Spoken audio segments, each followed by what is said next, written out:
Give these idiots the smackdown that they deserve. Untrained, ignorant people who don't have a clue. Ultra-crepidarian, ultra-crepidarian, ultra-crepidarian, ultra-crepidarian. Untrained, ignorant people who don't have a clue. Untrained, unqualified, ignorant, arrogant individuals. What the hell? What the hell? Untrained, unqualified, ignorant, arrogant individuals. They don't even read Arabic. What the hell? Ultra-crepidarian, ultra-crepidarian, ultra-crepidarian, ultra-crepidarian, ultra-crepidarian, ultra-crepidarian. I don't respond to stupidity and foolishness. What the hell? Ultra-crepidarian, ultra-crepidarian, ultra-crepidarian, ultra-crepidarian, ultra-crepidarian, ultra-crepidarian. I don't respond to stupidity and foolishness. What the hell? I don't respond to stupidity and foolishness.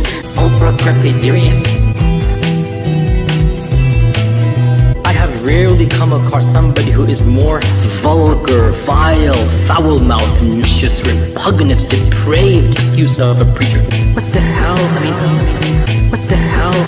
Ultra-crepidarian, ultra-crepidarian, ultra-crepidarian, ultra-crepidarian, ultra-crepidarian, ultra-crepidarian. And I wonder, truly, does he know he's lying, or is he mentally insane? Ultra-crepidarian, ultra-crepidarian. Untrained, ignorant people who don't have a clue. Ultra-crepidarian, ultra-crepidarian, ultra-crepidarian, ultra-crepidarian, ultra-crepidarian, ultra-crepidarian. Does he know he's lying, or is he mentally insane? What the hell?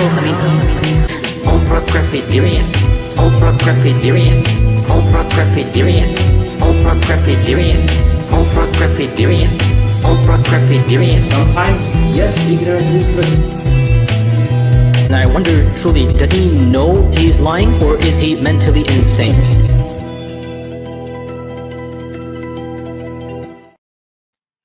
Hallelujah. Let Lord Jesus Christ shine forth. Good morning, good afternoon, good evening, wherever you are joining us. Welcome to another live stream with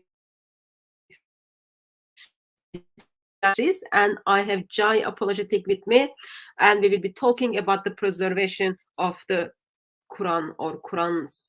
God knows what it is. Actually, Allah knows what it is, but we will figure that out hopefully until end of the live stream.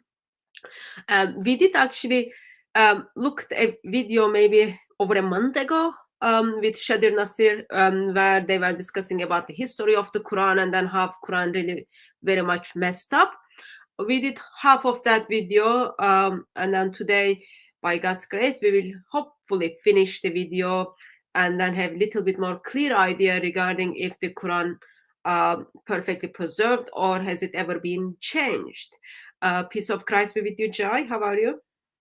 Hey, sister, peace of Christ be with you and with all of the viewers.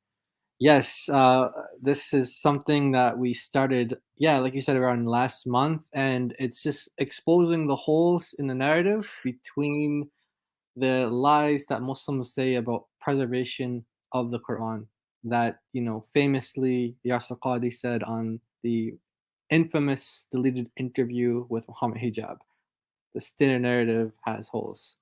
So we're just kind of exposing those holes, and we're using scholars to do that, such as Shadir Nasir. I find it's strange that while we are still talking about the holes in the narrative, which kind of in one side of Islamic world is like playing denial game.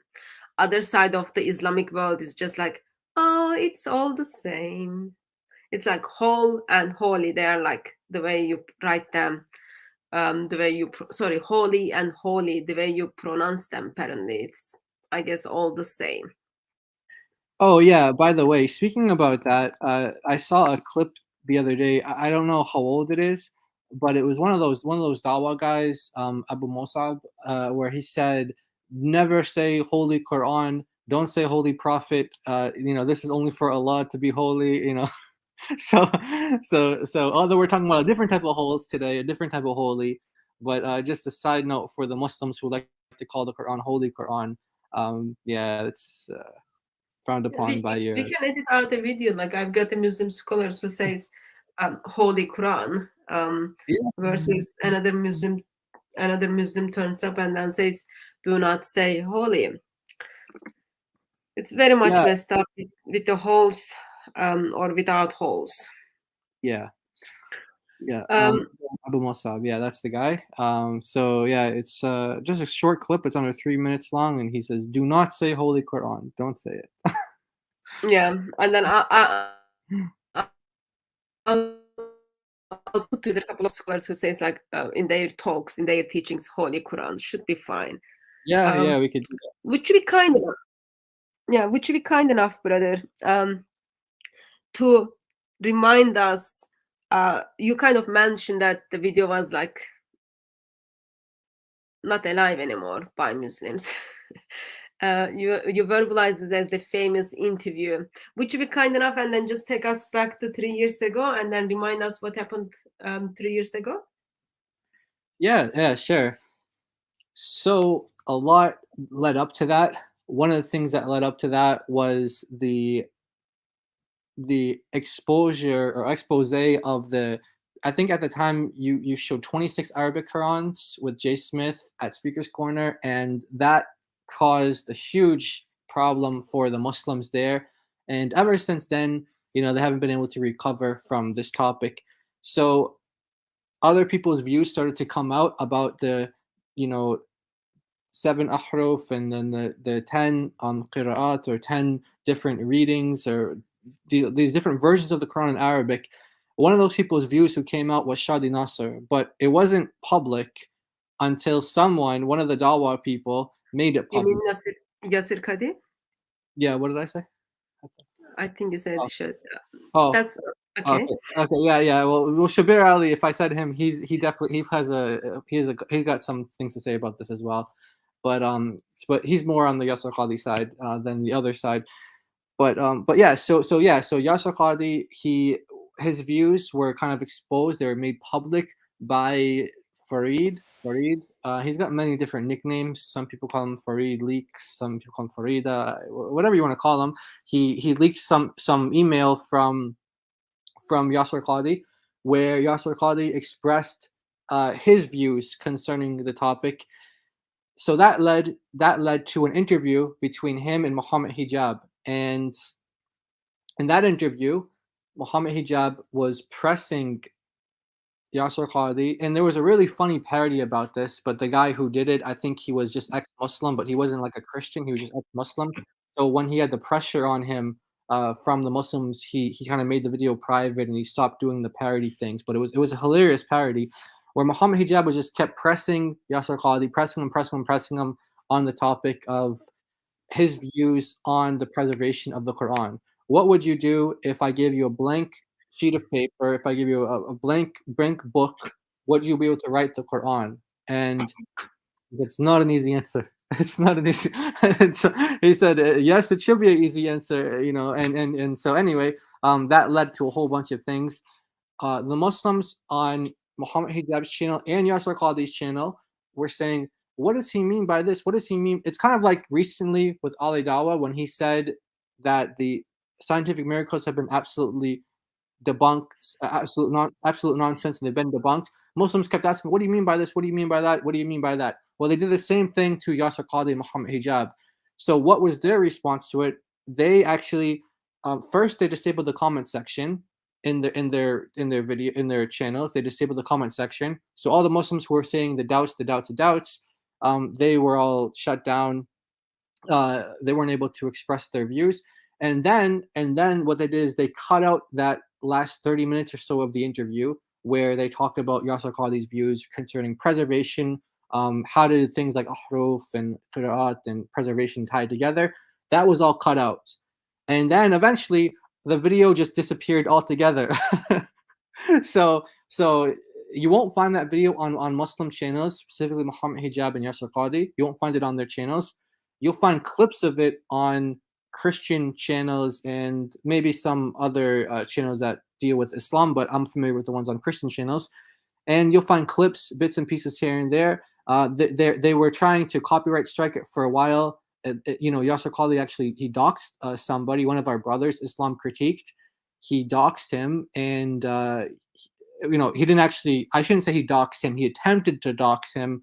The information that he gave out wasn't actually, Islam Critiqued. I think it was his lawyer or something like that. His lawyer's information. Either way, Yasser Qadhi flagged him or reported him for using his video, give him a copyright strike because he was talking about the holes in the narrative. And so what was Yasser Qadhi's response to that? It was to dox him. Hey, this is the guy's name who, I'm having this legal battle with. And he gave his name on Twitter.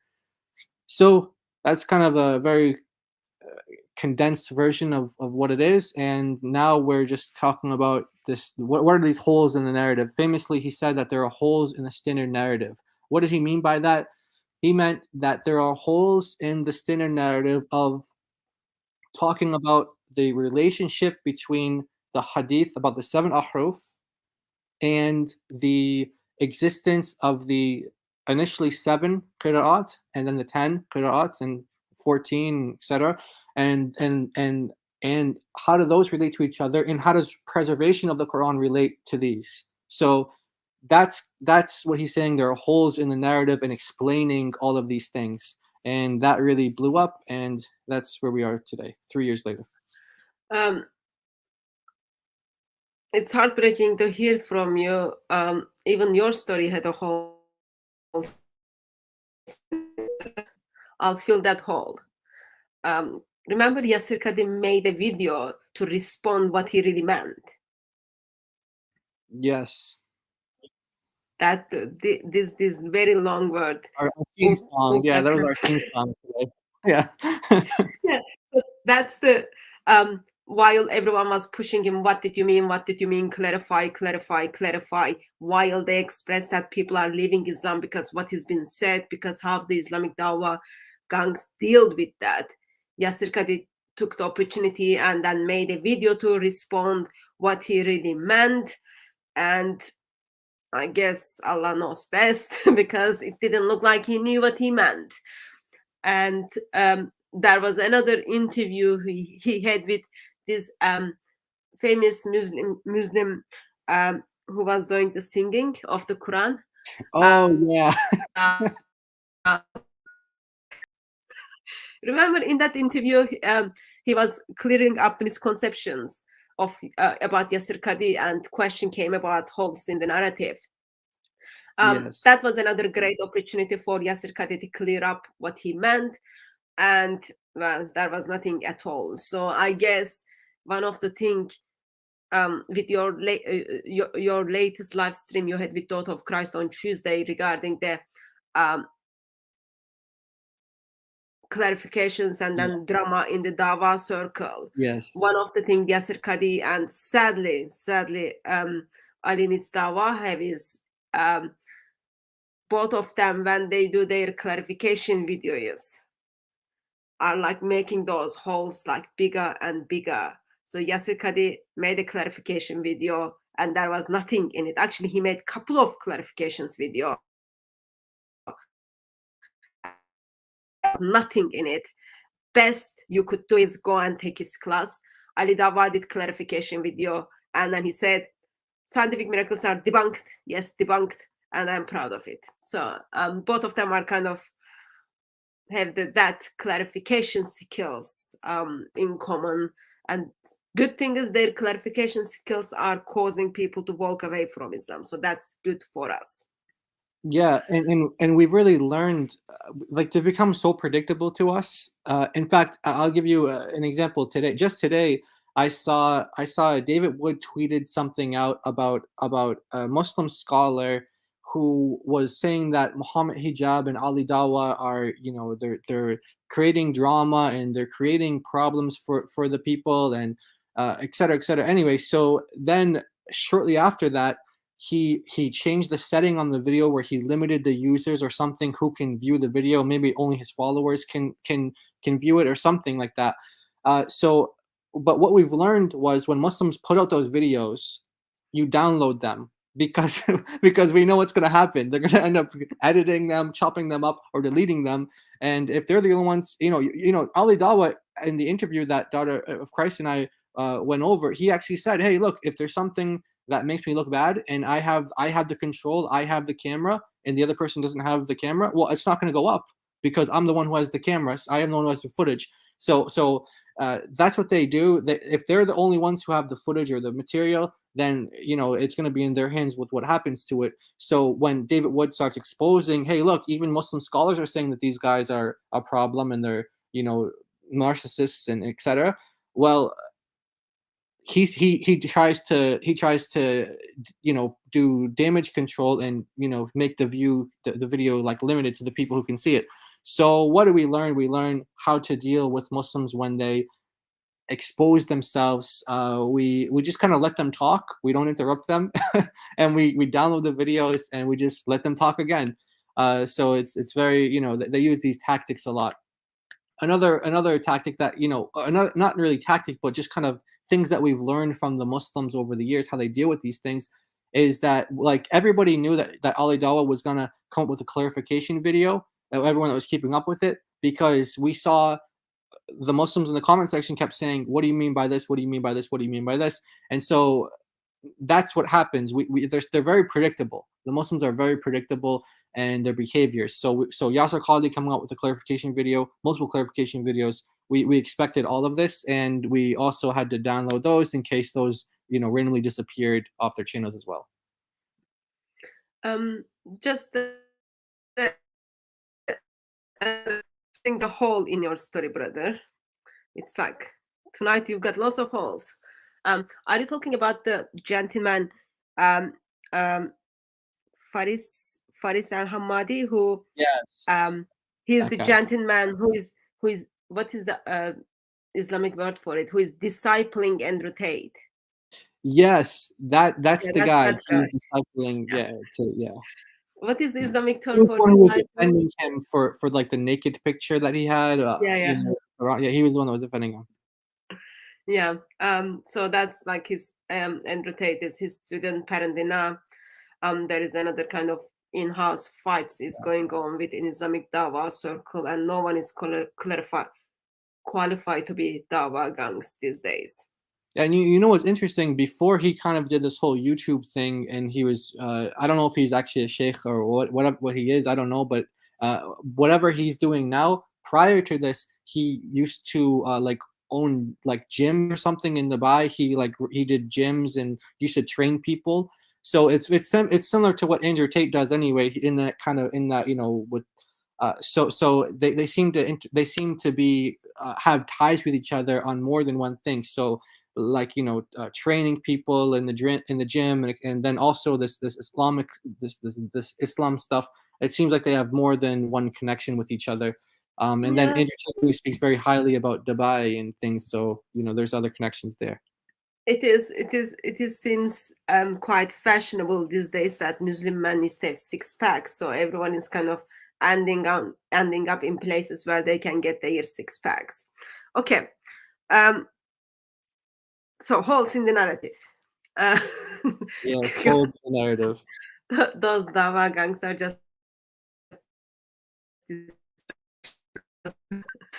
good thing is Lord is using them for his glory.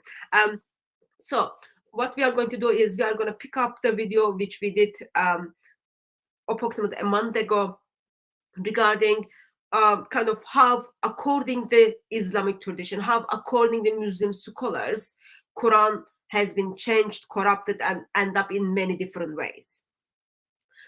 So what we will do is we go through the video, pause it, and then comment on it, bring up resources for you. And if you want to engage with us in the chat, please put @ in front of DCCI Ministries. That will get our attention. And then we take it from there. Hopefully by end of the live stream, you will be all more confident. Yes, there are not only holes in the narrative, but those giant holes are causing giant problems for the world. Brother, are you ready? Yes, I am ready. Let's get started. Yeah, so we are using video from Shadi Nasir in the intention of critiquing, commenting, and of course continuing to have the discussions. بالناس بالجهرية بقراءة غير قراءة حفص عن عاصم.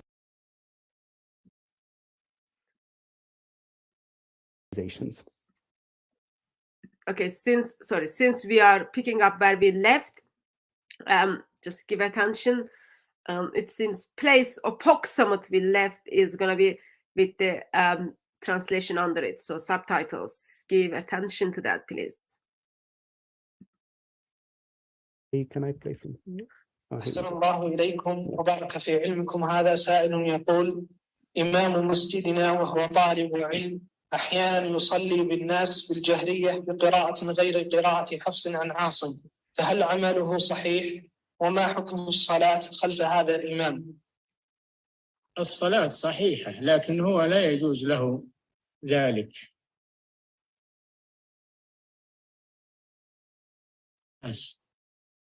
وقد صدرت فتوى من اللجنة الدائمة بأنه لا يجوز للإمام أن يقرأ بقراءة خارجة عن قراءة أهل البلد.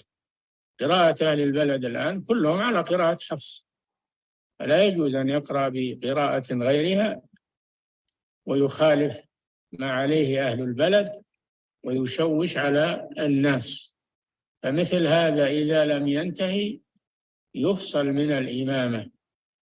أما إذا صلى لنفسه هو لا مانع أنه يقرأ بقراءات السبع.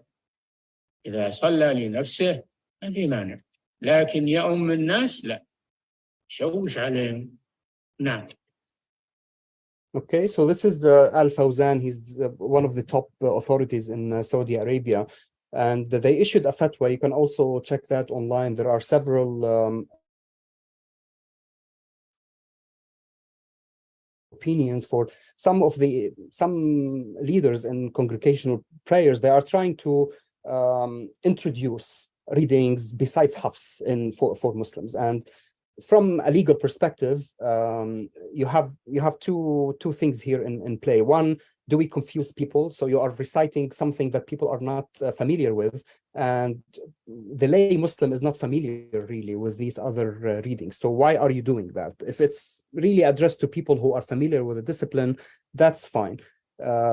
But there's this element of confusion that, of course, this is not a new opinion. You can also trace this opinion back in legal works 400, 500 years ago, that there's always an advice given to the imam that if you are trying to recite the Quran, try to recite it according to the reading of the people of that region.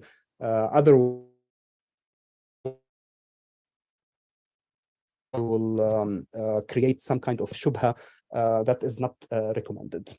So again, there's an element of maslaha here that lawyers are mostly interested in. So Al-Fawzan here is not talking from a theological perspective. He's completely talking from a social/legal perspective, and the position is well. Okay, so let's pause there for a second. So one of the things we hear from Muslims is Muslims are in Morocco, Muslims read and recite different Quran. They use that Quran in their prayer. In Algeria, Moroccan and Algerians use the same Quran. In Saudi, different Quran is being used. In part of Africa, there are different Qurans are being used. Majority of Muslims in Britain follow the Quran, which Saudi kind of encouraged people to gently, like in Muslim terms, gently encourage people to follow around the world. And so you will hear claims from Muslims. They would say, "Oh, doesn't matter. I can pray behind the imam who is reciting the Hafs Quran while the Quran I recite is Warsh Quran." So you will get to hear such a claims from Muslims, because with that idea is, well, it is all the same. Like, there are not many differences. If you can pray behind it, it is all fine. And there is another live stream I think we did while back, where we talked about fatwa in Saudi Arabia, where you cannot use Warsh Quran. Was banned in Saudi Arabia for the prayer, and Algeria banned the Hafs Quran in Algeria. So there are like Qurans in different parts of the Muslim world, and there are differences within them. And those people who follow other Quran should not able to pray behind the Imam when it comes to the comes to how they pray. So in here, Sheikh is being questioned regarding how does that work. Brother Jai, what are your thoughts? Yeah, it's really interesting that you are banning the Quran in your like in your own Muslim countries, and you're saying that you're confusing the people. So Muslims first of all, the Muslims will tell us that there's only one Quran, and there doesn't no differences at all from this country to this country. Okay. From this period, like from Muhammad till today, then they go to another stage and say, okay, yeah, there are differences, there are different versions, but it's just dialects, it's just different ways of saying things, it's just different ways of reciting things. And then once you get them past that, they say, okay, the meanings might differ, but they don't contradict themselves. So there's like this, there's like these it's kind of like the stages of grief, but it's like the stages of denying preservation. The stages of denying preservation is what the Muslims go through, and then they end up at this stage here where they say, yes, okay, the meanings do differ from each other, and yeah, there are differences in the if you compare the two, there's going to be different words, there's going to be missing words, here or there. And yeah, the meanings will change on the individual verses. Then okay, so they go. So once they're at that point now, they want us to believe that they're all from God. They're all from God now. Okay, so they're saying every single one of these versions are from God. Okay, so that's what they're telling us. Now, at the same time, well, here's the problem. The problem is if you're saying that these are all from God, and then your jurists are now banning, this is from God. It's like imagine if you're in a I never really know what kind of analogy to use for like us as Christians, how we can relate to this, but it's like imagine if like you're talking about, like, let's say the Gospel of John, and you have like a church, you only read the Gospel of John at this church. You can't read the Gospel of Mark, Gospel according to Mark, Gospel according to Matthew. You can only read the Gospel according to John. The other ones are banned. And then you have like countries making laws saying things like this gospel is banned and this gospel is banned. But then as Christians, we're telling you these are all inspired word of God. These are all from God.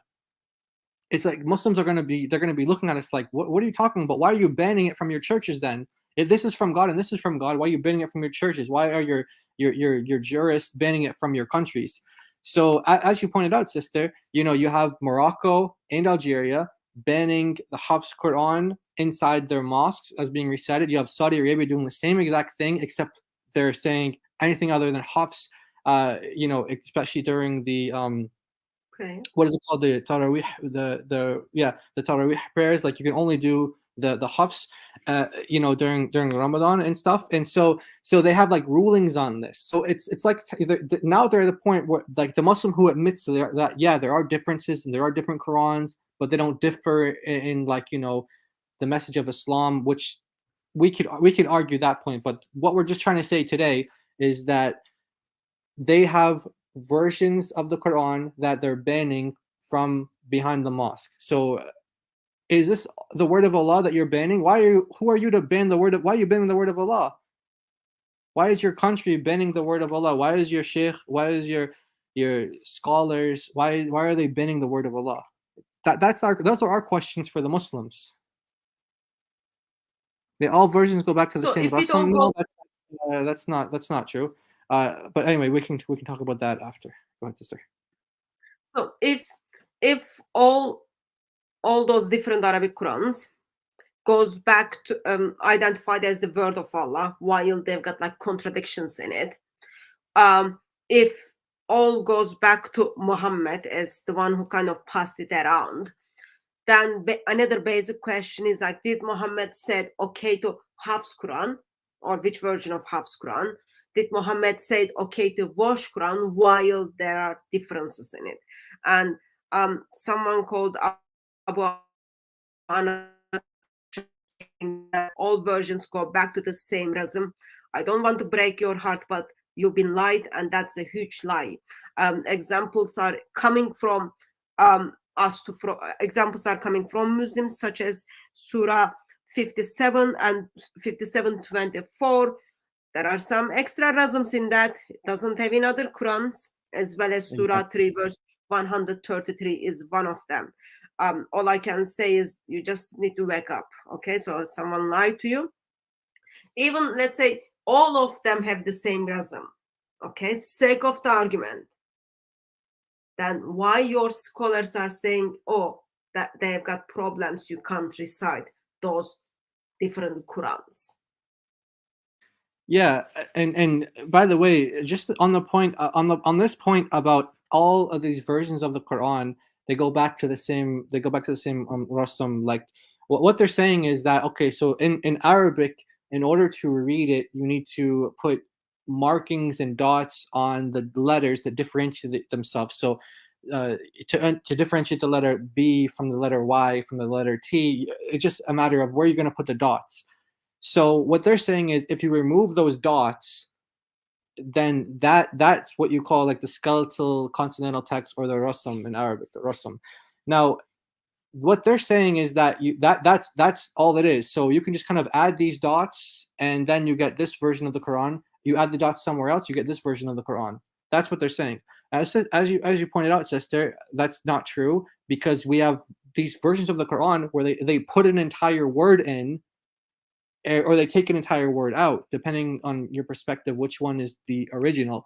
If there's, however you're arguing this point. So we have an example here, as you pointed out, chapter 57.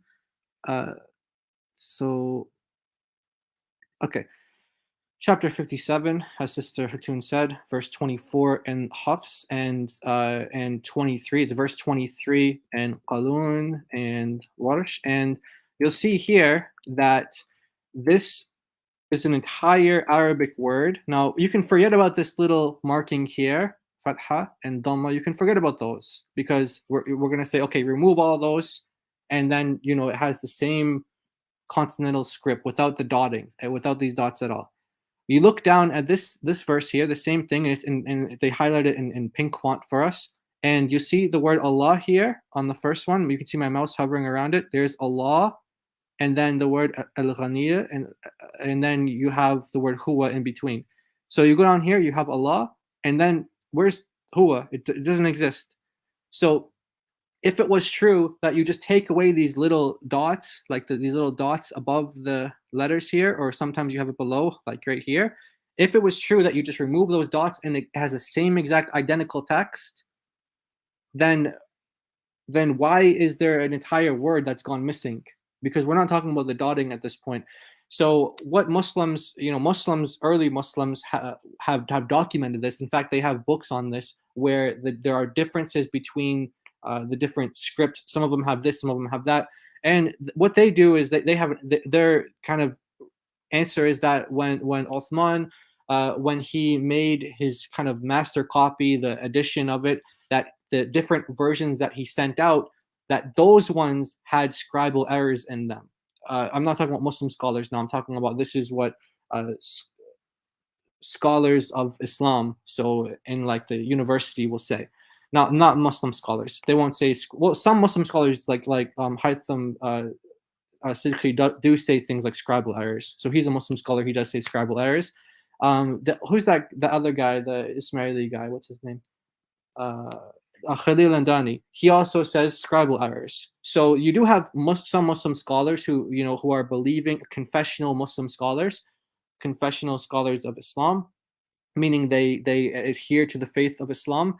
They will say things that there were scribal errors in those original, Uthmanic copies of the Quran, that there were actually scribal errors. And that's the position that everyone who studies this topic says. Muslims will have different answers as to why that is, but it gets us to this one point here, that it doesn't have the same rasam. It doesn't have it. So and some people say there's like 4 different ones, or some people say 5. I think some people say there's up to like 12 or 14 different copies there. But anyway, so that's just to respond to that point. So that is like one word of Allah got into the deep holes and got lost. It's not, and so here's the evolution here, sister. Go ahead, yeah. Yeah, it doesn't mean it doesn't matter if it's changed the meaning or not. Did Allah said that word, or did Allah not said that? Which one is on the eternal tablets? That's the question, because I'm assuming you are Mr. Muslim or Mrs. Muslim, whatever. Or if you are Muslim, Orthodox claim is not Orthodox claim which is done within last 20 years is Quran has been perfectly preserved, dot by dot, letter by letter, sound by sound, word by word. That's the claim. So then the question is, here's the 2 different Arabic Qurans just Brother Jai showed you on the screen.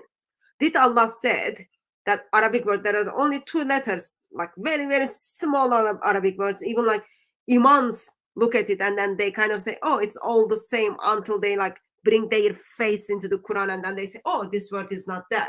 That small Arabic word, it's not there. When Allah was passing his eternal word to Angel Gabriel, then Angel Gabriel is passing to the Muhammad.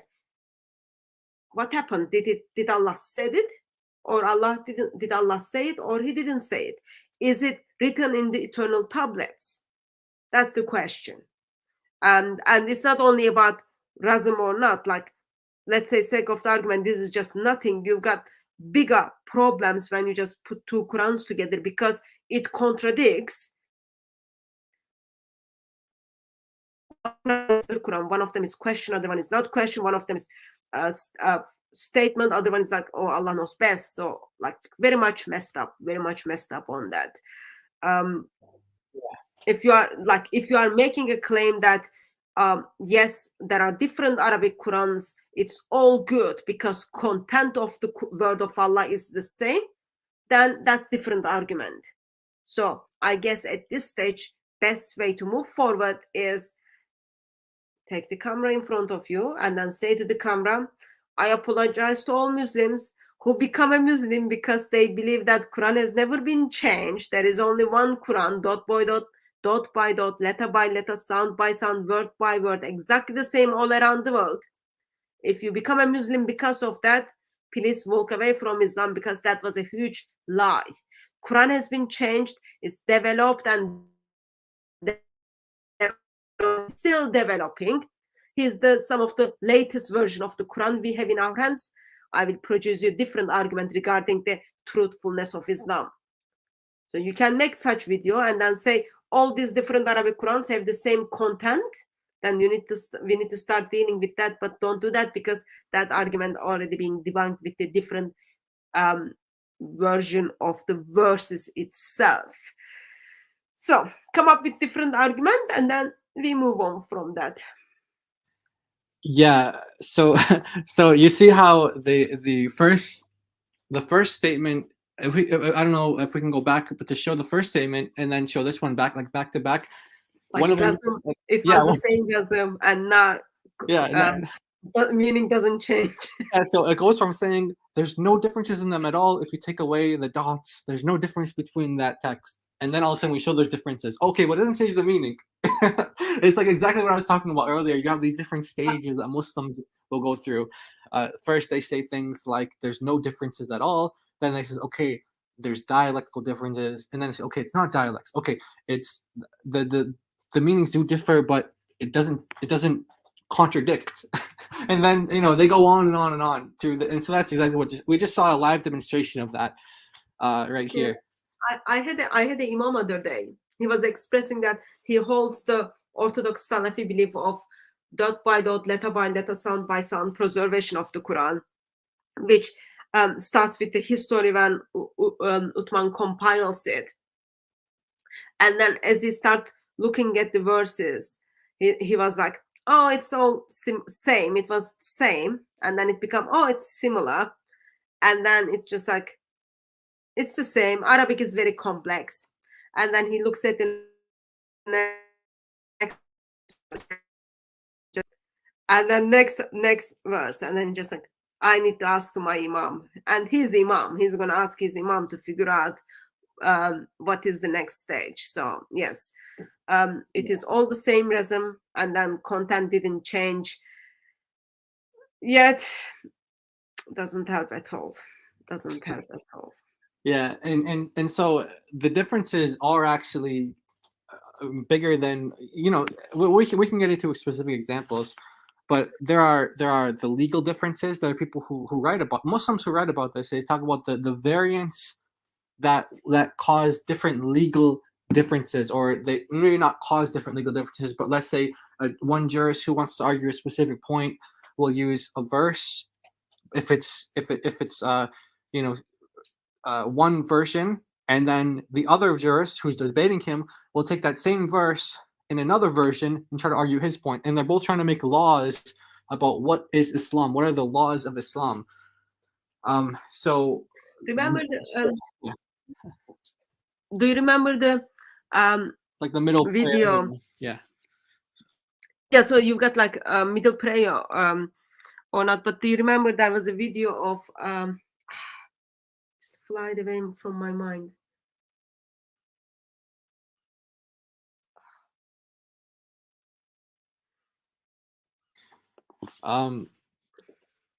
It flied away from my mind. So. Okay.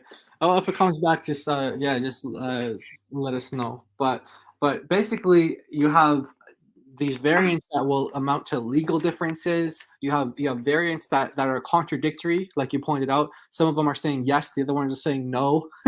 I mean, so there are contradictions between the different readings, and when we even talk about the different readings, it's like we're accepting what the Sunni Muslims will say as to what these readings are. But historically, are there more than just 7, or more than just 10, or more than just 14? Of course there are. There are some of the scholars say there's countless hundreds and hundreds. So you have a big problem for even finding these and making it. I mean, no Muslim would be able to come on this channel and make a case for why Ibn Mujahid chose the 7 that he chose. So I remember what I was gonna say. Okay, you got it. Yeah, so remember this Muslim sheikh with talking about Jesus knows the last hour. Oh yeah. Yeah. What does he say at the end? Well, depend which reading you pick, you have to deal with it. Yeah. They're making a problem and they have to deal with it. They have to deal with it. Yeah. And he's another one who said so you just take away the Yeah. Yeah. Repeat that sentence again for me, brother. I didn't hear that. Yeah, he's another one who says you just take away the dots. But his position was you take a reading that's not in any of the canonical readings, and like you said, he says this is their problem and they're stuck with it now. Yeah, depend which Quran you pick, it gives you different theology, it gives you different problems. Muslim lifestyle, it gives you different problems, but at the end, it produces more giant holes. Yeah. So, yeah, the clip we listened, where it has been expressed, if there are different, if you are reciting different Quran, then simply don't go who is reciting different Quran versus. So it's like that simply shows us it cannot be. They don't see both of them as the perfect word of Allah because they know it affects their prayer life. Like criteria apparently in early days was, are you able to pray behind this person or not? If yes, then yeah, it's all the same. If not, no, it's a problem. Yeah, Muslims now, people brought up Muhammad Hijab as an example. He's now saying things like, who told you word for word? And you have a video where he literally says word for word. And what scholar said that? And then you have Farid admitting that Yasser Qadhi, David Wood got him to admit that Yasser Qadhi lied, and that was really. So you have Farid, Muhammad Hijab, they're all exposing and backing down from this position that Muslims once held to. It's kind of like the scientific miracles thing, it's like that they now they're all saying, well, not all of them, but Ali Dawa is popularizing it, that this is false. It's debunked, been debunked, absolute nonsense. It's been debunked. And Muslims, the Muslims get confused about it. What do you mean by this? What do you mean? Why did you say this? Why did you say that? For the preservation of the Quran one, that caused a lot of them to doubt Islam because it was coming from someone like Yasser Qadhi, and a lot of them left. I mean, many Muslims who left Islam because of that. Yeah. It's just like you, as a Christian, we get on our. At the end, as a Christian, we cannot transform anyone's heart. That's the work of the Lord. So you get on your knees and then you pray for those individuals who you met, who you had conversation, and then you pray that Lord draws them to Himself. And then the way Lord works is like not the way I'm talking, and then other Mr. Muslims, I don't want to be any more Muslim because these are all already been lying to me. So God uses those statements to draw people to Himself. So that's very, very good for us. Amen. And so we have a comment on the screen from one of the Muslims who comes on the channel quite a lot, and he says, "Let's learn the 7 ahruf." And he says, "Beautiful recitation." So we want to ask him, where can we find these 7 ahruf? Where can we find them? And how do you know that they're beautiful recitations? Let's see if he'll interact on that point. Okay, Mr. Muslim, where can we find those ahrufs? And then once we find them, we will make the decision if they are beautiful or not. I just want to say, I just want to respond to this comment saying that it's honestly ridiculous to claim that there are different versions based on this. We have another Muslim scholar that we were just listening to yesterday, where he is the one who actually said the word version. The Muslim scholar said that. So, you're gonna have to contend with Muslim scholars who are now saying that these are different versions of the Quran in Arabic. Not translations, not talking about English versions or no, we're talking about Arabic versions of the Quran. And he was talking about the different versions that exist between the companions. Okay, so anyway, go ahead. Just so that I understand correctly, the things we are kind of verbalizing is actually source of those things are Muslims. Not Christians or not the critic of Islam, but they are Muslims. So we are picking those vocabularies from Muslims. As Mr. Muslim, who is going to provide us these 7 ahruf, and then we are going to listen how beautiful those recitations are. As he searches for that, I think just like as a good Christian, we help him out. Don't go to Yasser Qadhi because Yasser Qadhi is going to tell there are 40 different views, but bottom line is we don't know what ahruf is. Allah knows best. Yeah, on this one, we'll let them do the. I remember reading one scholar who I think is a contemporary scholar, like from Saudi Arabia, and he said, this is an issue that I searched and searched and searched and searched and searched. And at the end, I just came to only Allah knows. So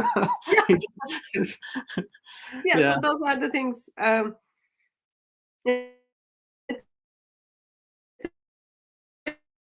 To know what is the 7 ahruf is just problem by itself.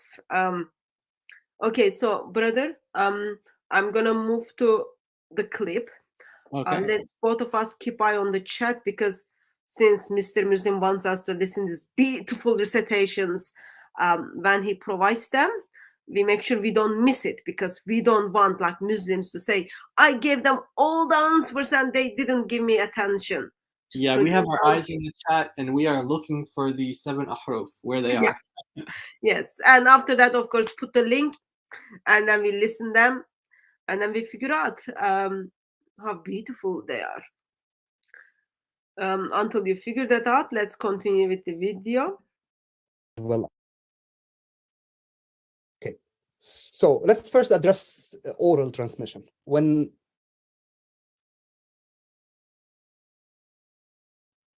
in Arabic, if you are transmitting something orally, it must undergo changes. That's a golden rule, that you don't ever have any text that was transmitted orally in any culture, Chinese, Japanese, Latin, Greek, Arabic, Hebrew. If you are transmitting something orally, it must undergo changes. This is a golden rule in oral transmission. If you have a text that doesn't have changes, this is where you start raising questions that most probably it wasn't transmitted orally. You should think in the other way. Anything that is transmitted orally without being fixed in a written text, it undergoes changes. So this is why you actually, when you talk about the different qira'at, the different readings, canonical or non-canonical, the fact that you have so many variant readings that agree with the rasm and actually those that do not agree with the rasm, it gives you actually confidence, because you have all these different variants. If you pick a poem from the 3rd century Hijri or 4th century, you will never find any single variant in this poem. But if you pick up a poem from pre-Islamic period or early Islamic period, you will find that there are so many variants in this poem because it was actually transmitted orally, right? So when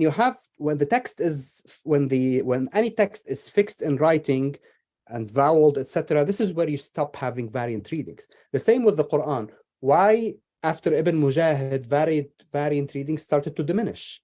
Because writing the codices, they were all voweled, they were all exactly dotted.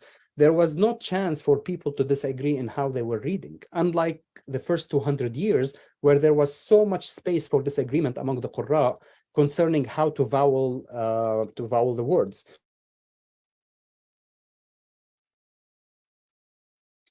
Probably to think about it from the other way, that if you have something orally transmitted and passed down from one generation to another, actually it's more susceptible to changes than a text which is fixed in writing. It's not the other way. So people, usually have this, I would say maybe a misconception that if something is transmitted orally, it means that it gives you more confidence that it is verbatim. Oral transmission is not about verbatim transmission. It's about content transmission and variation on the text, which happens in any recited text, religious or non-religious. Brother, for centuries, we heard that Quran has been perfectly preserved because we've got golden transmission. We've got this oral transmission that never changed. So Quran, not even to the dot, changed today, and they are very proud of their oral tradition. Yet, if my ears are on my head, and if I am hearing correctly, Shadi Nasir is saying oral tradition is not trustworthy. Did I get that right? So he takes the normal Muslim script about oral transmission and he flips it on its head, and he says, actually, it's the opposite. Because it's oral, you have so many different versions of it, and the point of oral is not verbatim verbatim. It's more about content. And actually, he pointed out the thing that we were talking about earlier, which is that you have some versions.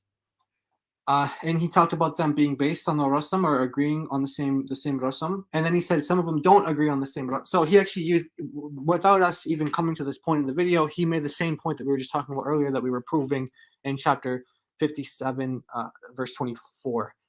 So yeah, he's saying that because it's, for example, just as an example, when you have like the like tablets or something, like Sumerian tablets. Written in like cuneiform and Akkadian, whatever. There's not like different versions of it. There's only one. It's a tablet. We can even go to them today, and we have the originals. It's one. There's only one. But a text that exists in oral form, before it becomes text. So it exists as oral, then it comes text. He's saying that, yeah, there's going to be variants by the nature of just oral transmission. So he turns the Muslim claim that they boast about the Quran being oral on its head, and says because it's oral, that's how we know there are so many different versions. So let me just verbalize if I understood what you are saying, if I correctly understood what you are saying. You are saying when we look at the, let's say, tablets in British Museum, okay? You've got tablets in British Museum dated 1800 BC. You've got tablets in British Museum dated 720s. They're written form of stories or contracts, whatever whichever you are talking. You are saying you've got only one version of that, and that's like 700 BC or 1400 BC or 1800 BC, depend which one you are talking about. And then you are saying, while it is written down, we've got only one version of them, but when we come to 7th or 8th century AD, the written version kind of is not important anymore. It becomes oral tradition. Verbalizing things becomes more important. Orally passing things becomes more important, or that's what they do. With that, we end up having many different versions of one story. Exactly. In fact, I was just looking up a hadith today, and I was on when I was on the search engine looking for it, I saw so many different variations of this hadith. There was like an entire page, and some of them would use certain vocabulary words, some of them would use synonyms, some of them would. So they don't agree on the exact wording, because initially these are sayings, and then they were put down into writing. But because they were sayings beforehand, a lot of different, as you said, like it's like telling a story. It's like they adapt and they morph, and then some. The content generally stays the same, but the meaning for each individual word, is that verbatim preserved? No, it's not. Especially in this case that we're talking about with the Quran and Hadith as well. But we're talking about the Quran, yeah. So that's the point that he's making here, and it's really flipping the Muslim point on its head. Even when you look at the Hadith, I've got like all the not all, I've got lots of kind of contradictions within the Sahih Bukhari Hadith, where you've got like Hadith which says, I think this person used this word, this person said this, or even it says like, I'm not sure if that's what I heard. But when it comes to Quran with all different versions, well, they're not saying, well, we are not sure what it is. Yeah. They are just giving us the different version of it. So oral tradition failed, and now we are hearing from experts on their topic is simply telling us, by default, oral tradition will give you different versions. It's good to remember that. So do not trust the oral tradition in this occasion. Shall I continue, brother? I saw something on the screen. Yeah, someone was just asking for where are the beautiful 7 ahruf? That's what I thought I saw the 7 ahruf. I just thought, maybe they found it and then we are gonna listen to it. No, we are still waiting. The Muslims know that we didn't forget, and we're just trying to wait for them to give us them. Waiting. No good. If I am sure if you already identify them as beautiful recitations, so it should be just like on your fingertips. Just should be very easy to provide those references for us. Yeah, it should be. Okay, let's. Yeah. Very easy. We can continue on. Yeah. Let's continue. Usually have this, I would say maybe a misconception that if something is transmitted orally, it means that it gives you more confidence that it is verbatim. Oral transmission is not about verbatim transmission. It's about content transmission and variation on the text, which happens in any recited text, religious or non-religious. So the text of the Quran, the consonantal outline, which we call rasm. So when I say rasm, it means the consonantal outline of the Arabic without dots and without vowels. You can see here that between Uthman and Ibn Mujahid, almost 300 years,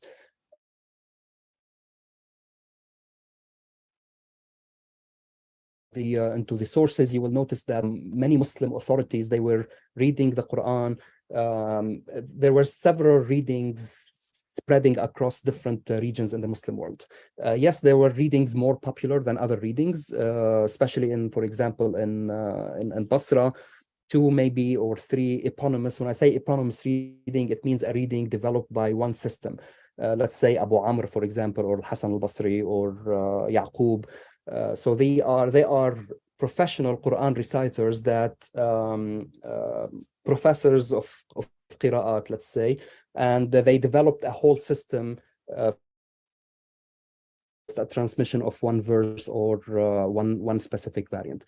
So there are so many in the sources, there are many system readings or eponymous readings that are documented in the sources. So for example, you can work by Al-Hudhali, it's called Kitab al-Kamil fi al-Qira'at al-Khamsin. There are 50, so now we talk about the 7 or the 10 readings. There were more than 10 readings. So there were at least 50 according to Makki al-Qaisi here. He says, for example, here that people are narrating transmissions of the Quran about the 7 readers, but people mentioned more than even 70 readers who are even more trustworthy and more scrupulous than those 7 readers that people talk about. So there were at least 50 to 70 documented eponymous readings or system readings that Muslim sources mention. So you can of course see that this is a problem when it comes to creating a unified system. And this is where Ibn Mujahid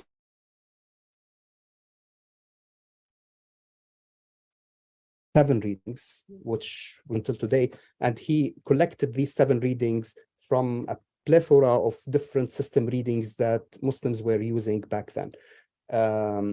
So there are several criteria that I will address later on based on what he chose these readings, but we can assume that, though according to him at least, they were the most popular readings in these 5 cities, 5 major cities of the Muslim world. So Basra, Kufa, Syria, Mecca, and Medina. He chose 7 readers from these 5 big cities, and he didn't really directly say that other readings are shawaz.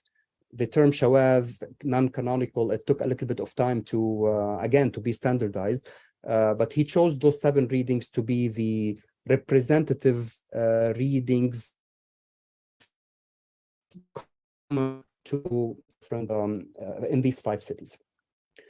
Now, what Ibn Mujahid did, of course, was a great service to the system. He tried to unify things, and this is where I studied the book, his book, the Sab'a fi al-Qira'at, and tried to understand how did he collect these readings. So you can see that it's a very complicated process. It's very similar to how someone is collecting hadith in that sense. So you see Ibn Mujahid here at the bottom, he has different informants, and he goes to each one of them, and then he asks about the reading of Nafi', right? So sometimes he had a full edition. He would recite the whole Quran with some of his teachers. Sometimes it's partial. You can see here that between Nafi' and Ibn Mujahid, you have the name of Warsh and you have the name of Qalun. Those 2 people now, they become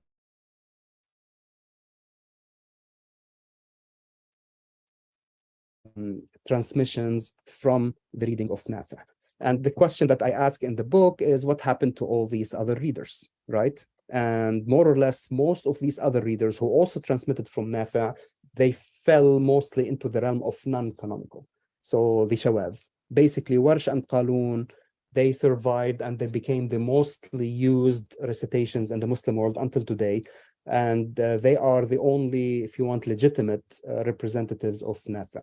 The same is true for other readers. So you see Abu Amr ibn al-Ala, the Basran reader, he has so many students transmitting from him. And this is Ibn Mujahid. He's collecting from all these different informants the reading of Abu Amr. There are disagreements, agreements among them. But again, what survived is basically this guy only.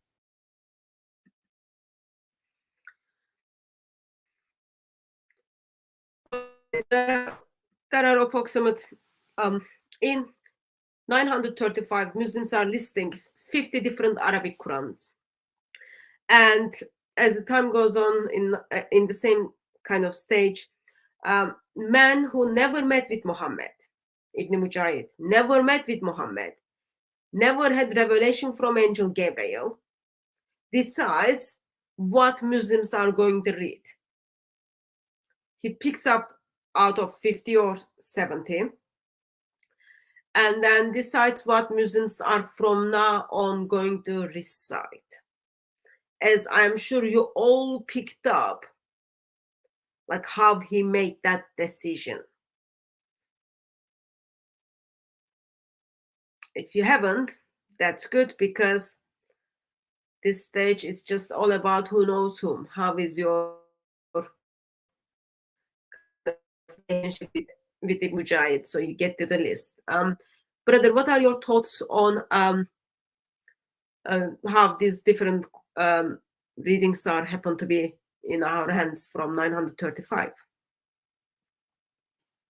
Yeah, and notice how the 50 or 70 readings that existed in that time, they were said to be more scrupulous, like more accurate than the 7 readings that Ibn Mujahid chose. So people are saying, look, the readings that you chose, there are better ones than that, better readings than those readings. Which tells you what? It tells you that Muslims back then didn't have the same view of these readings that Muslims have today. Today, Muslims will tell you all of these readings are from God, they're all inspired, etc., revealed, or whatever language they want to use. But in that time, when they're actually being canonized, people were critiquing them and saying things like, what are you doing? There's 70 different versions that are better than these ones. Why did you pick these 7? And that's, and a lot of the scholars, they were so confused why Ibn Mujahid only chose 7. And they also blamed him as well. They said, look, because of you only choosing 7, and as you said, sister, he was the only one who could make that choice. Why did he make the choice, like you said? Because he had political power. It wasn't that, it wasn't that, like, Allah gave him, he's like a prophet or something, and he has his revelation, and he's, I know what 7 to, no, he had political pull, and he had people who disagree with him. He had people imprisoned, he had people beaten, lashed for not accepting his readings or wanting to use other readings in prayer, like Ibn Mas'ud's reading, Ibn Shenabuth, for example, the famous case with that. He was imprisoned, he was whipped, he was lashed, he was forced to recant and say, okay, fine, I accept only your 7. So, okay. You have those different versions that are existing in that time, 70 different versions, 50 different versions, whatever. Ibn Mujahid chooses just 7 of them. And the scholars, their scholars were really confused and upset with him, and they blamed him, and they said, why did you only choose 7? Because now the lay Muslim, the ignorant Muslim, is going to think that the 7 readings that you chose are the same 7 ahruf that the hadith speak about. So he said, because of you, they were saying, because of you, and there were multiple scholars who said this, they said, because of you created this big confusion, and many of them said things like, okay, we need to add more readings now because we don't want to have people be confused. We don't want people to confuse the 7 ahruf hadith with the 7 readings you chose. So much later, you'll see, in hundreds of years later, so we're talking 10th century to like maybe like the 16th century or so, Ibn al-Jazari, where now you have 3 more readings being introduced. So now you went from 7 readings to 10 readings, and really that's due to pressure and other things. But they had what I'm trying to get at is the overall thing I'm trying to say here is I'm not trying to be technical on the points or anything. All I'm trying to say is that the views that the Muslims had back then for these different versions is completely and it's radically different than how Muslims view it today.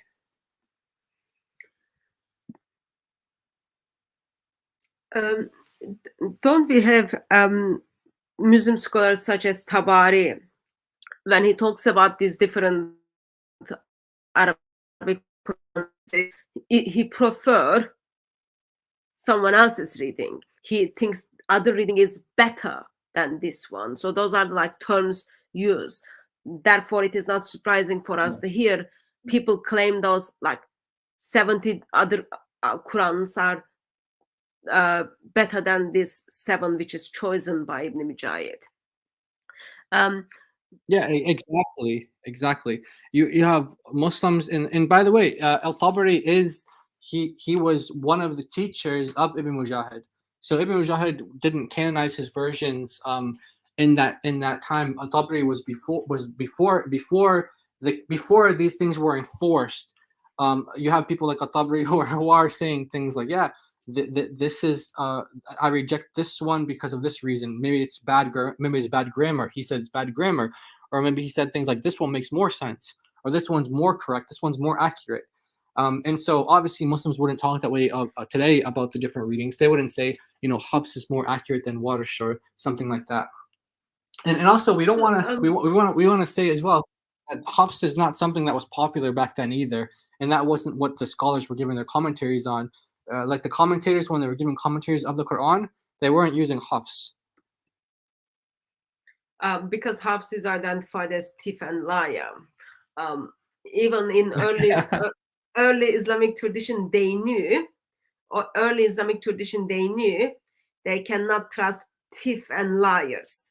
But today, eternity of billions of Muslims depend on the Tif and Laya. Exactly.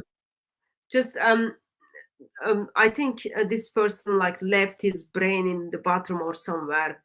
He's saying Christians don't know difference between versions and translation.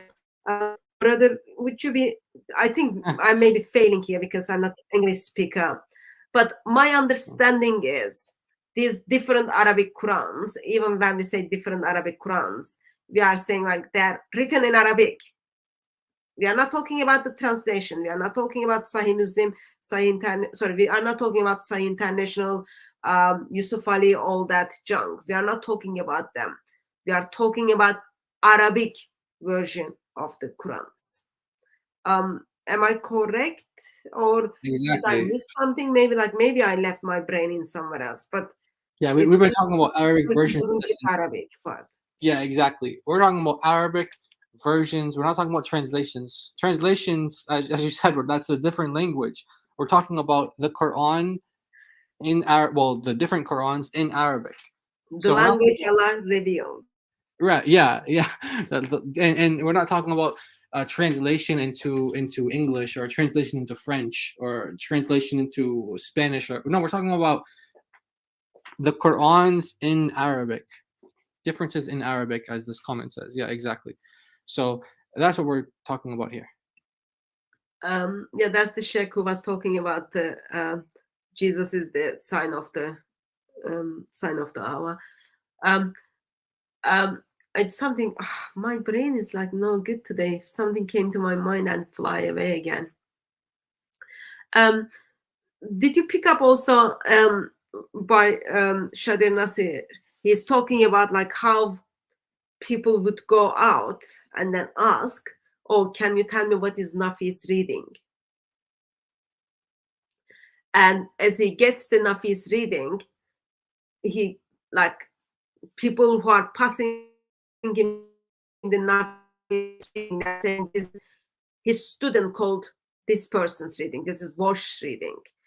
This is Kalun's reading. So even he's not getting the Nafis reading. So Nafi is the teacher, and then this teacher is like lots of students. Okay, 2 of his students is well known as today is well known, Warsh and Kalun. So he's not getting teachers. He's not getting what teacher is saying, but he's getting what the students are saying. And we know throughout Islamic tradition how students were disagreeing with one another. Exactly. Yeah, exactly. Yeah, so if you think about it, like if you use the reading of Awesome, for example, that's under Awesome you have just like a big chart like this. You have Hafs and you have Shariba, and when you look at those, Hafs and Shariba, you see differences between them. But they're supposed to be getting it from the same Awesome, the same teacher, the same person, but they have differences between them. So Muslims need to explain that. I've heard Muslims say things like, "Oh, Awesome, he had two different readings," and like they have all these different, like, ad hoc, bad, really bad explanations for why these exist. But it's a problem for them because the chains that they have, the chains that they have for the Qur'ans are very, very, very. I mean, we talked about them before. They're very bad, even according to Islamic standards. They're very, they have liars in them. They're not trustworthy. Not only liars, they've got like people who were playing with the boys in a sexual sense. Oh yeah, yeah. That's just like disgusting. Not only like lying is like different level versus abusing a young boys as a man is like another different level. Yeah, and we have a comment here from Abu who I don't remember seeing him before, but he's very interactive today, and we welcome that. We brought your comments on the screen. We want sometimes we have call-ins. You can call in the stream. You can join us. Other streams we do that. We allow that. We have that. We encourage Muslims to come in and to give their differences and try to prove us wrong. Yeah, like if you're so passionate about the topic, just drop us email. We can arrange stream, and then we can have the conversation and discussion like through the stream. Yeah. So the idea here is that he's trying to present. We can't see it because of the video fully, but the comment is saying that in 1924, Hafs was viewed as closest to the original, hence became the standard.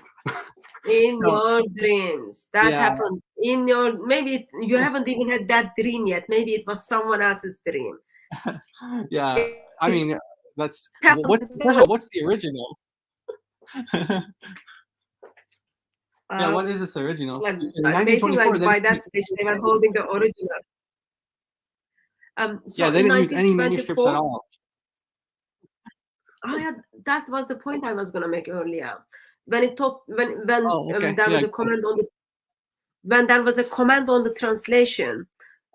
Sorry, brother, my internet is not like acting how it's supposed to. Sometimes I speak over you. Sorry about that. When they translate the Quran, they didn't say, okay, let's go back to the manuscripts and then translate it from the manuscripts. They just like picked another translation, and then they used that. Like they just picked the Quran, whatever in their hand, and then they just use that to translate it. That's what even converts are doing now. They are just like, oh, I know English language, give me the English Quran, and then I translate that to Spanish or another language. They're not even using their manuscripts for the translation of the Quran at all. That's like problem by itself. In 1924. People didn't sit down and then said, okay, I've been praying, I've been looking at all those manuscripts, I've been comparing all those different Arabic Qurans, and I came to conclusion this Hafs Quran is the closest to the original. No, people didn't do that. Even sake of the argument, let's say if it is close to the original, still that means like you don't have the original version of it, you've got something like this is what you get.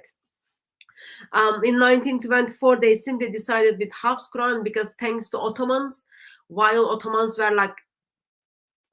took very big chunk of the world by that time, and then they were, as they went in,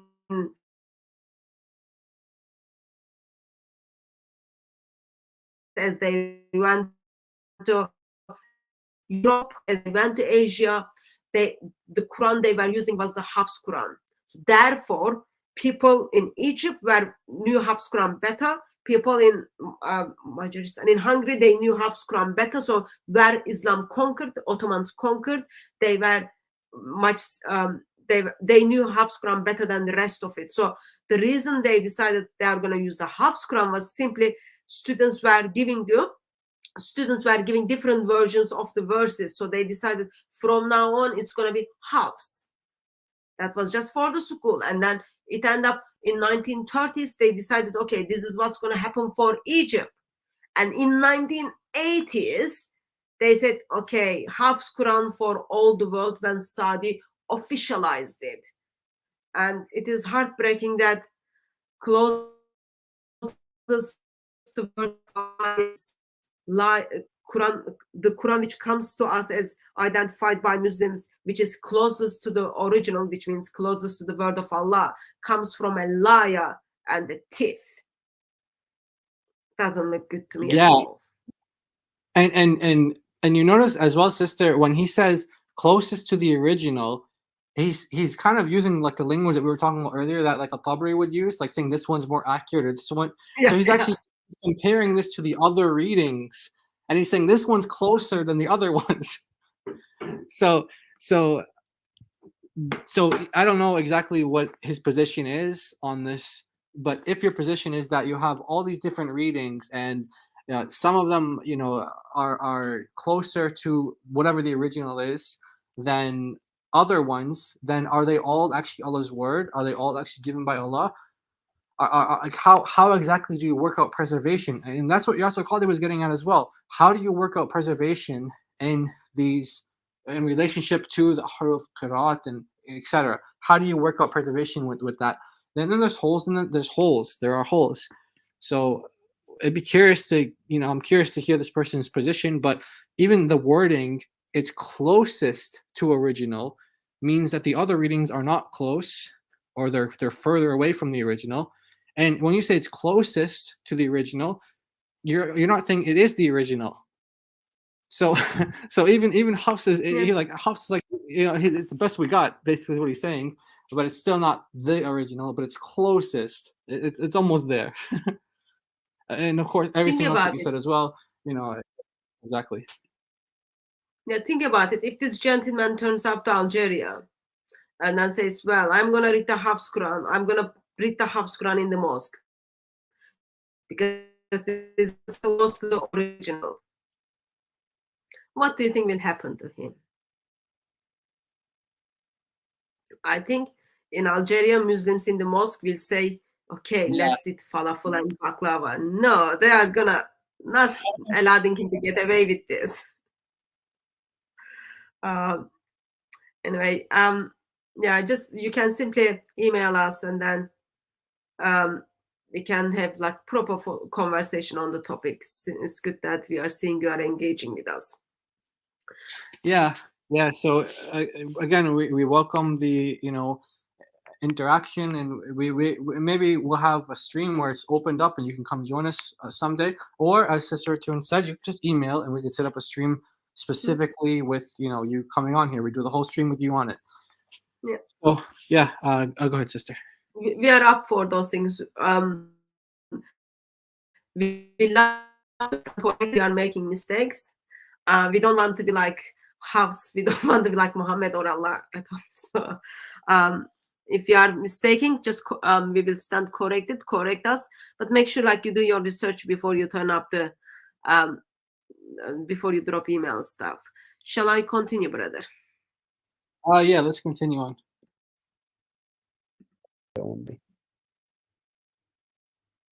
As I understand your book, and also Ayatollah Khoui says none of them are tawatur. Even the Shia circles, look, I'm honest, maybe Hafs Asim wasn't necessarily Shi'i, but recently they say because he was in Kufa, maybe some connection, as you showed in one of the slides, they say that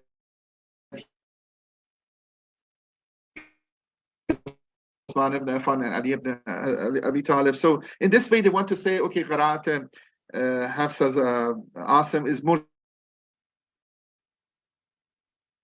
Gashi, maybe more reasonable to be Medina or something like that, because Imams were there. So I'm saying, can you, because this is the controversial one, can you, let's, I know your books there, chains are there, you show to that. Let's address this issue and then see the truth. I mean, how this thing is, how you judge it, whether these chains are reached tawatur, or what the situation they have, or how is it the case? Okay. First, on Khoui's position on Tawatur, yes, as you said, he and I think most Shia scholars, they don't consider the Qira'at to be Mutawatira. And I think it's very clear in his, not in his introduction to the tafsir, in Urwa Wuthqa, in Bab al-Salat, he has a section, I can send it to people if they're interested, and he clearly states the position of Shias. He said that the only reason we read Hafs an Asim is that because the majority of Muslims read Hafs an Asim. There's no such thing as maybe it goes to Ali, maybe it doesn't go to Ali. That's not the reason why they read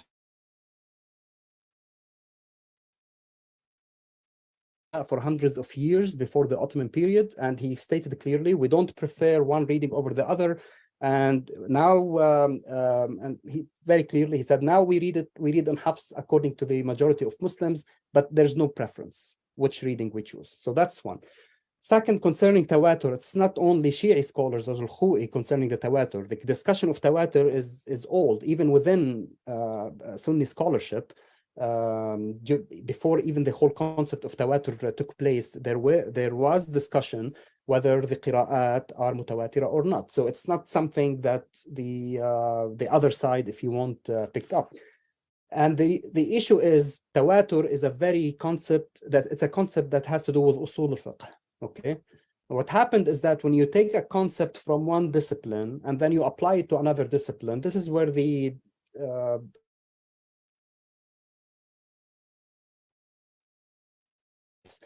Tawatur has nothing to do with chains of transmission.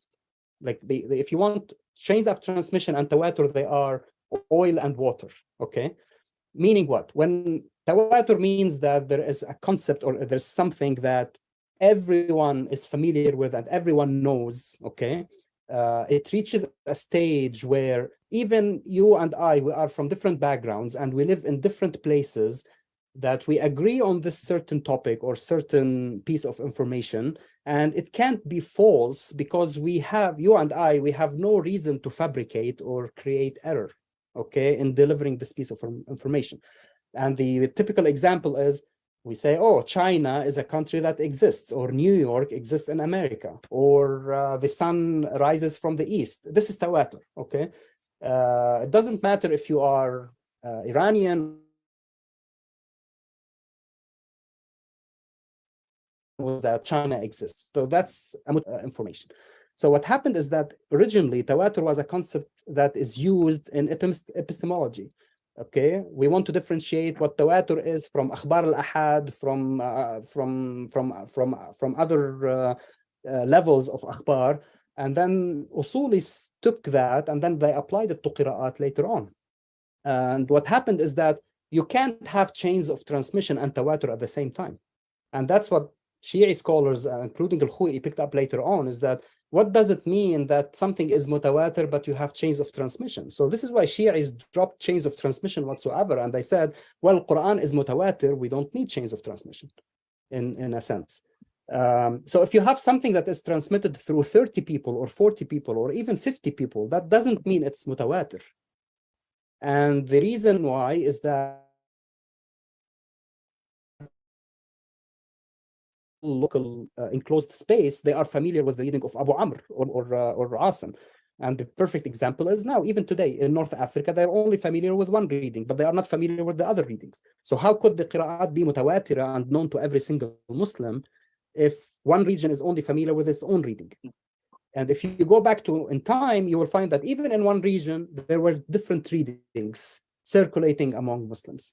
And that's the point I was trying to flesh out in the book, based on, again, Muslim opinions and Muslim sources, that there's debate among scholars. And the reason why we want to make Qira'at mutawatira, it's a more or less an issue of usul al-fiqh. You want to establish the Quran and Qira'at as the supreme source of law, because it abrogates everything, and you can't make hadith abrogated. If the Quran is transmitted versus chains of transmissions, it stays on the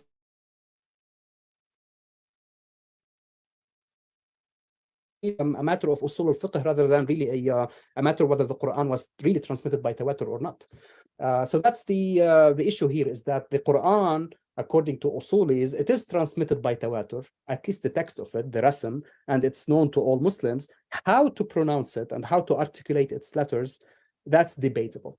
Later Muslims, now you find it like the common, if you want, the mainstream opinion is that the Quran is mutawatir, and even in some masahif, they would write it al-mushaf bil-qira'a al-mutawatira, and every single person now, when you say al-qira'at al-sab' al-mutawatir, and every single modern scholarship in Arabic, you'll find al-qira'at al-mutawatira, al-qira'at al-mutawatira. It's like became something that you need to believe in, rather than really something that you prove.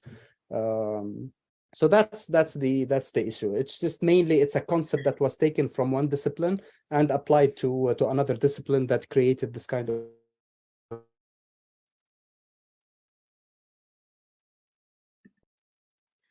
Okay, so Quran is not mutawatir. Yeah. Yeah, it's kind of That's funny because Muslims, yeah. So I mean, one thing to say from the beginning, which is he's talking about the Shia, which don't really come up much in these discussions because they're so small, such a minority. But even for them, the only reason why the Shia use Hafs has nothing to do with the chain and whether or not Ali might be in there or might not be in there. It's to do with the fact that that's the most popular version today. But before that, he said they don't have a preference. They just use whatever version is the most popular version. So yeah, that's that. And then, as you said, this whole idea of like tawatir, mutawatir, etc. These things, Muslim scholars, they want you to say it today, like, yeah, these are all like, mutawatir and etc. But they're not. And he actually makes an argument against that, just like the Muslim scholars like Ibn Jazari did. Do you remember the teaching of Yasin Dutan? He back in 2017 or something, he was talking about now Muslims are scholars are coming up and then expressing that Quran is not tawatur. Do you remember that teaching? I remember that. I remember also they mentioned this in the interview that Mimi Muhammad Hijab did as well. Not the one you're referring to, but I did want to say this point that they actually brought up this sheikh called Akram Nadwi, who actually it gets brought up quite a lot. Who was like comparative. Yeah. And he doesn't he says that the readings are not mutawatira. He says that. So we can simply gently just tell Muslims to stop lying. Even when you take the Qurans like as it's been expressed in front of the Qurans, it says like, oh, this is all reliable and goes back to Muhammad stuff. That's like huge lie, and we shouldn't allow Muslims to get away with those lies. Anything else you picked up in this clip, brother? I just thought that point was important to add on there because that's something that Muslims will often bring up a lot. They talk about their, for now we're at the point, is this even like, does it even have like tawatur or not? And then no, it doesn't. So the thing that Muslims claim all the time, the thing that they propagate all the time, like he said, they even print it as well. They even print this, and it's just false. They print it on the Qurans. Yeah, it's in the introduction part of it. So don't fall into that one. I think we are 30 minutes into video. We've got like approximately 10 more minutes to go. We can pause here and then see if anyone have any questions in the chat. Yeah. Or not only that, but it's been like, I don't know how long it's been, but it's been while for Mr. Muslim 1 playlist or something. We are waiting for Mr. Muslim to provide the recitation of 7 ahruf for us. Yes. Where is it? So this might be a good opportunity for him to simply I'll take the video down. This might be good opportunity for him to just provide this beautiful seven ahrufs for us. And then also, if there is any other comments or questions on the topic which we discussed, bring them our attention again, or we just see if there is anything, and then we take it from there. Okay. So I try to keep eye on the chat. It's very difficult to see it because it's like too small, and but I didn't, with like old age, I didn't see that beautiful 7 ahruf, brother. Have you seen it? I haven't seen it. I've been watching the chat as well. I saw that he left to go pray. He came back from his prayer, and now he's engaging in another conversation, but he forgot to show us the 7 ahruf and where they are. Okay. So we just reminded him this. Maybe he forgot it. Maybe we missed it. You never know. Would you be kind enough, and then just, if we missed it, post it again for us. We want to see those beautiful 7 ahruf. I'm just like, I feel I'm gonna meet with the new God of Islam, because while like sheikhs are saying we don't know what is ahruf is, this gentleman is gonna provide those ahrufs, and they are gonna be they were different, that people wanted to harm one another. But in 21st century, they are going to be beautiful. Therefore, he's going to be new prophet or new God of Islam. So I'm waiting for it. I'm so excited. This is my excited face. Okay, so we have another Muslim. So we're kind of interacting with two. Well, we're interacting with any Muslim who wants to say anything, but these are the two that we've been interacting with, at least. Well, this one is saying that the 7 ahruf are not clearly defined. It's anybody's guess. So he's saying that, but the other Muslim was saying that the 7 ahruf are actually beautiful, and maybe he has access to them since he called them beautiful. So we want to know where they are, and let us know how you know they're beautiful. Yeah, we won't make like beautiful changes from one person to other person argument. At this stage, we just want to see those of them. There was another comment here. Let me put this.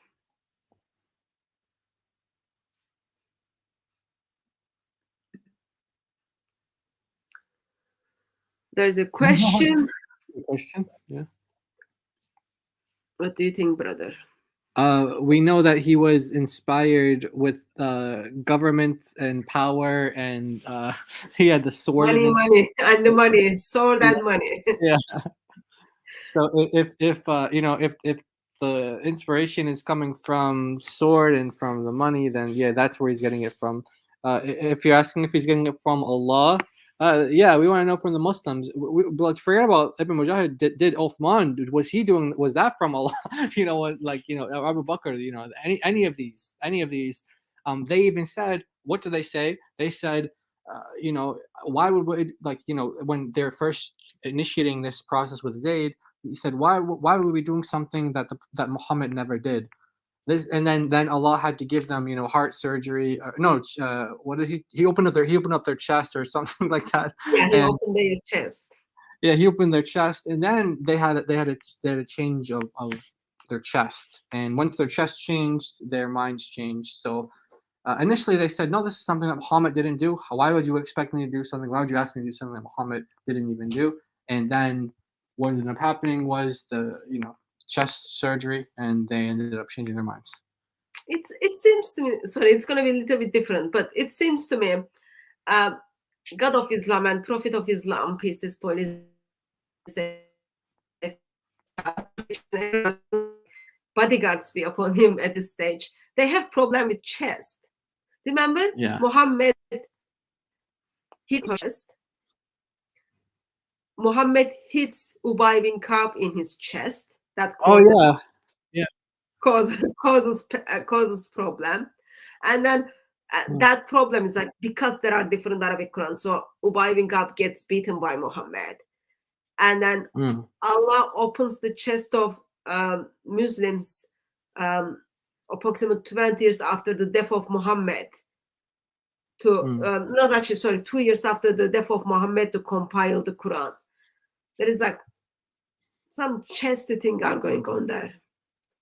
Yeah, that happens. Like Aisha got hit. Ubay, you know, you have a lot of that. Yeah, it's a good point. That a lot of them are, and Muhammad himself, he had surgery as well. Remember, and he Was it surgery? He just like had a heart taken out, and then Yeah. new heart is. His heart didn't help him at all because like he needed to ask forgiveness for his future sins, and that new heart is just like caused lots of pain. Yeah, someone's Mel said here that Ali Dawah will soon tell us that the 7 Aruf have been debunked. Yeah. Keep eye on it, and then when you see it, just let us know. Yeah. We love to see how Dawa gangs are debunking Islam. That's like good to see. Yeah. So you made a point, brother. If you be double kind enough and then unpack that for me again. Yeah. So you talked about how Ibn Mujahid actually didn't receive any revelation from Allah. It was the political power, money and sword in that time, made him to choose he wanted. And then you bring that up to the first part of Uthman, that he didn't receive any revelation from Allah or from Angel Gabriel or even authority from Muhammad, yet he decided he's going to get rid of the different versions of the Quran and then produce one version of the Quran. What do you think that says about today's Quran? Early, I think it was last stream that we did on this, we showed Shadi Nasser saying, I think it was in 2 different ways. He answered this by saying that Muslims do not have what Muhammad recited. They don't have that. They don't have it the way he recited. And in fact, there are a lot of scholars who say the same thing. And so here you have, just again and again, people are telling us that Muslims, the way that you guys have the Quran today, the way you're reciting the Quran today, the version that you use is not the one that Muhammad recited, not the way that he did it. Now, we know this in a number of ways. So even if you say, for example, like, you know, the concept of abrogation, there's abrogation, right? There's different types of abrogation. And one of those types is removing the texts, kind of like like it talks about breast suckling. Yeah, exactly. The adult breast suckling is a good example of this. So there was a time when Muhammad was reciting the Quran when he recited that, right? That, or like the verse of stoning, for example. And you know, there's when Surah Al-Ahzab used to be longer than Al-Baqarah, and then there's 2 other, you know, there's other chapters that are just missing. And so Muhammad at one time recited verses, then those verses were abrogated, and so Muslims no longer recited them. So just by that alone, you don't have what Muhammad recited, because the things that were abrogated you don't have, so you're not reciting the same Quran that Muhammad recited. The other point is that even in there are linguists who study the different dialects of Arabic, and I know we have a question about the dialects of Arabic, and that we're going to get to as well. And they say that none of these Qurans, none of these readings would match up to the dialect of Muhammad that he would have used. So there's a lot of people that comment on this, and the conclusion is no, they don't have what Muhammad had. Now the scholars who comment on this, they're not saying that, you know, he had something like completely different, like it's like a world of difference. They're just saying what you have is not what he had, and what he recited is not, you know, he wouldn't have recited the same way.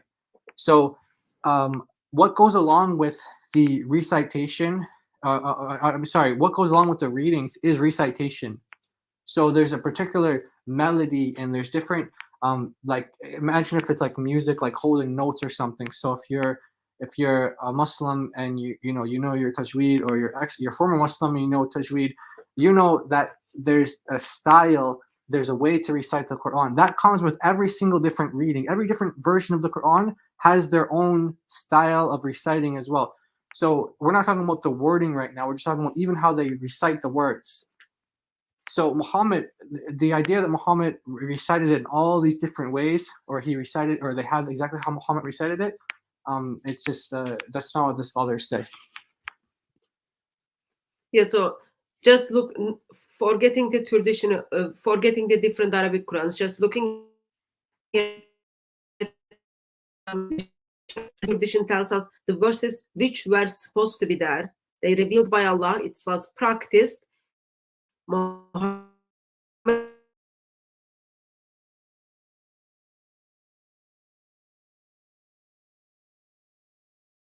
That part, and then you look at the current version of it, let's say like whatever they put together from now on, that's what it's supposed to be. When we look at from time of Uthman to today, we get to see there are consonantal differences within the Qurans as well as within the manuscripts. And then you just look at today's Qurans and then you ask the basic question, which version did Allah reveal? Which version? Like what is in those tablets? And I remember that Muhammad Hijab's authority, the young guy who was sitting between Muhammad Hijab and Ali Dawah, simply answered that question, and answer was, we don't know. Allah knows the unseen. So please, like, don't make the claims that we've got the Muhammad's Quran. You don't have it. And deep down, you should know that, like, those are very basic Islam 101. Any other? So it's been, I think it's been like almost, let's say extra 10 minutes. I didn't check the time before, for us to get this beautiful 7 recitation. Yeah. Like my fingers, I've been like doing this. My waiting, fiddling, yeah. No, it's something else. Doing this anyway. There is a name for this action, okay? And my fingers lost weight, and still 7 beautiful recitation is not here. Yeah. Are they? So one check my playlist. He hasn't provided it. He hasn't provided them or the answer. So I don't think, you and I, we both know, and everyone else knows, we're not going to get an answer from them. But it was just, I think at this stage it will be all right to say Muslims are quite okay to lie in the chat. They lie on your face as well, but they think it's like it's okay to lie in the chat because they say something is beautiful, and then you ask them, okay, let's start with the first part of the sentence. There are 7 recitations, so you must have them, show them, and then we move to the next part of the sentence, identify if they are beautiful or not.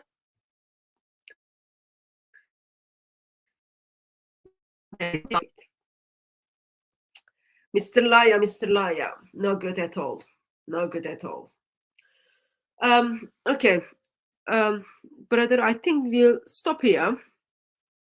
Okay. Overall, what is the highlight of your what is your take on from tonight's stream on from the teachings of Shadi Nasir? A takeaway, I guess, kind of like the big summary point from what we heard today that I would say is worth repeating or kind of summarizing would be the fact that the different versions of the Quran that Muslims had and versus what they have today and their views of them. So you had in the 10th century 50 to 70 versions, and then you had that reduced to 7.